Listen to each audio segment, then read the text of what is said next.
Ինչու է Հայաստանում լավ կրթություն ստացած երիտասարդը հաճախ աշխատում իր մասնագիտության հետ կապ չունեցող լրիվ ուրիշ գործով։ Հայաստանում այսօր հաճախ տեսնում ենք մի ցավալի իրականություն։ Երիտասարդը տարիներ շարունակ սովորում է, ավարտում է համալսարանը, բայց հետո աշխատում է մի ոլորտում, որը իր մասնագիտության հետ գրեթե կապ չունի։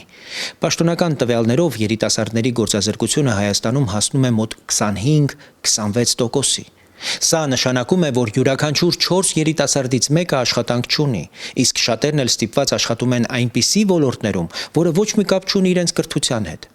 Ինչու է սա տեղի ունենում, որովհետև մեր կրթական համակարգը հաճախ տալիս է դիպլոմ, բայց ոչ այն հմտությունները, որոնք պահանջում է տնտեսությունը։ Բուհերը շարունակում են պատրաստել հազարավոր իրավաբաններ եւ տնտեսագետներ, մինչդեռ տնտեսությունը ավելի շատ կարիք ունի ինժեներների, ծրագրավորողների, տեխնիկական եւ արտադրական մասնագետների։ Արդյունքում առաջանում է մի վտանգավոր պարադոքս. գործատուն ասում է մասնագետ չկա, իսկ երիտասարդն ասում է աշխատանք չկա։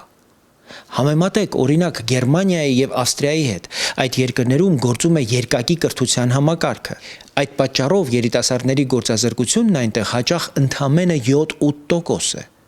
Հայաստանում այն 3 անգամ ավելի բարձր է։ Սա նշանակում է, որ կրթությունը պետք է կապել տնտեսության հետ, պետք է զարգացնել տեխնիկական կրթությունը, արտադրությունը եւ բարձր տեխնոլոգիաները, որպեսզի երիտասարդը կարողանա աշխատել իր մասնագիտությամբ եւ արժանապատիվ ապրել իր երկրում,